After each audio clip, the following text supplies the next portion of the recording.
Just want to let you lot know that if you're watching this clip on the Fozcast YouTube channel, the full episode is now available to watch exclusively on Spotify, and it's free. Come on.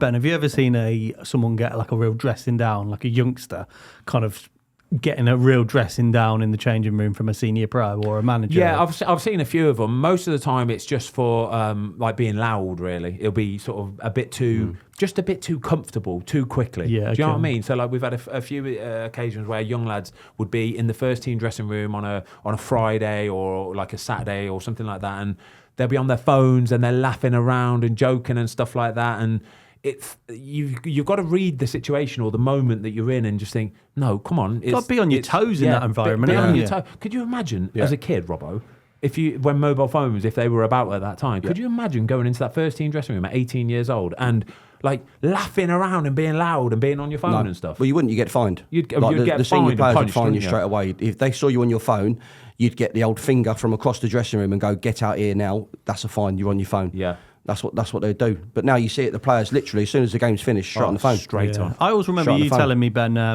don't know how old he was at the time, but when Sir Alex Ferguson gave Chris Eagles a dressing down about his what he was wearing at training at Man United. Tell us about that, because I'm not sure we've... There were a few. I remember like Chris Eagles used to wear like an Alice band, didn't he, in his hair? Which is so normal, by the way. Nowadays it's so normal. Nowadays it's so normal. But I remember like we were just about to go for a walk for before a match. So if it's the Saturday afternoon, pre-match walk. Yeah, the pre-match walk in the morning. And Eagles has come down in a pair of flip-flops and his Alice band. He's got like the rest of the tracksuit on, but he's got his flip-flops on and an Alice band. But do you know what? This is the sort of stuff that you remember and you look back at, and it made me then never ever wear a pair of flip-flops for the walk. Or an Alice band. Yeah, or definitely not an Alice band anyway. But like all the players are down into the reception. You got to think, this is Man United in the pomp, all the big boys and stuff. And we've gone down into reception. And I remember watching him get off the elevator, and he walked towards us and he's got his flip-flops on and his Alice band, and I'm thinking, oh no, you're going to get absolutely battered here. Somebody is going to say something. And honestly, Alex Ferguson must have just saw it and gone, like the rage, the anger, straight over. What are you, take that. And honestly, Eagles just went bright red. Oh my God, turn around straight away into the lift, upstairs, shoes on, no Alice band. But I saw that and I just thought, oh my God! Like, for one, how could you be so sloppy to come down like that anyway? But two, it just reinforced the fact that never, ever, ever do anything like that. Never come down looking sloppy. You know what I mean? You're representing a football club at that moment in time. I don't care who it is or what team you play for. You are representing your football team. And Alex Ferguson was massive on that anyway. But the fact that he thought he could just go walking around outside in a pair of flip-flops, massive problem. Massive problem. Next one, the mental menagerie. Do players notice the advertising boards, the flashing lights around the stadium, around the pitch while you play them? Not really. No, it's something you don't really pay attention to. You just focus on the game really when you're playing. That's where your mind is. Your mind's just right. I need to be in the game. I need to focus. I'm not going to stand there and look at an advertising board and thinking, oh, that reminds me of something. Ben, in goal. But it must be off-putting though. No. Never. It must be off-putting because you do when you watch the telly.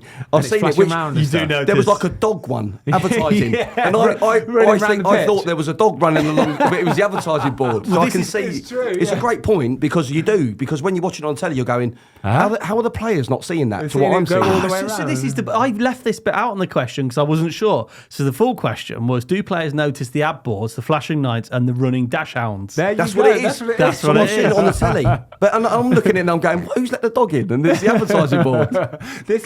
So this brings me on to a deeper question then, Robbo, okay? Because I think there's a big difference between goalkeepers and outfield players. Full stop. There's a big separation. So I want to know what goes through your mind actually in the game, in that moment, in the heat of the battle. Are you thinking, do you have time to think enough where you think, don't make a mistake, make sure you first touch it? Do you think any kind of negative thoughts like that? Or is the game so fast-paced and you're so constantly on the move that you just don't have chance or time to think about the ramifications of making a mistake? Not really, no. I think you're that fully focused on just being quick thinking all the time of like, where am I if the ball's coming to me? Where am I if the ball's on the other side of the pitch? So like positioning wise, I can't let my teammates down, so I've got to move across quickly. So you're constantly thinking of that. That's what you're constantly thinking of, is like your positioning in and out.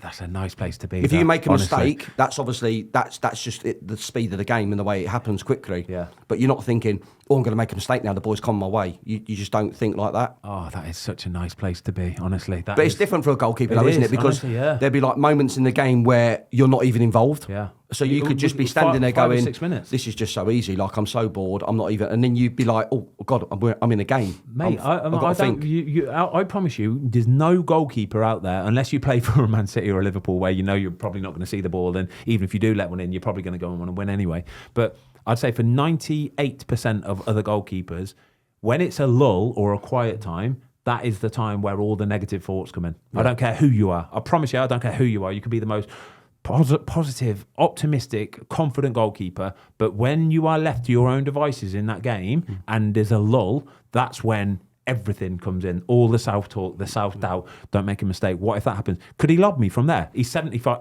He could lob me from there, And honestly, you are constantly talking to yourself like this, especially when you get to the last minutes of games and stuff like that. If it's 0-0 or 1-0, you're slightly winning or you're hanging on, you start to really say, don't be a corner. Oh my God, the ball's gone out for a corner. Oh my God. And then you're looking at the player who's about to take it. If it's an in-swinger, you're thinking, oh no, don't in-swing this on me. Keep this as far away from me as possible. And then he might be an out-swinger. You're thinking, oh, thank God, I might not have to come and deal with this because it's an outswinger. Yeah. They're the kind of things that go through your mind as a goalie. I promise you, it's a mad place to be. Well, and they say goalies aren't mad.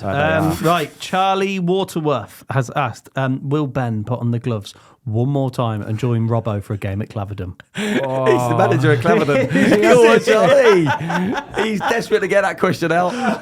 I've tried my hardest, Charlie, but he's not having none of it. Oh, I'm not having any of it, Charlie. Absolutely no chance, mate. Absolutely. He's the manager, yeah. Oh, absolutely no chance. I've got this, I'll be honest with you, I've got this cyst on the side of my knee, right? And it absolutely kills, right? I need to have another operation on it to like take it out, but it's massive like lump. And it like if I do too long on the bike or I go for a run and it's too long or something, it swells and it's so sore, mate, honestly. So like, no, I am not doing that. I'm never ever going to be playing another game of football. Let's just go and watch Robbo at Claverdon. Yeah, I want to go and watch him and give him some. We have to have a Fozcast day out. You could say give him some abuse, but you still know that he'd be the best player on the pitch. You know that he will be running like an absolute dog and smashing people and getting behind. So there's no point. So I just go and admire it, really. Even as well, if we get to the final, lads, we're at the Bescott. Oh, we'll come. So there's a great day out. We'll come and watch that. Walsall Stadium. Yeah, we'll come and watch that. There we go.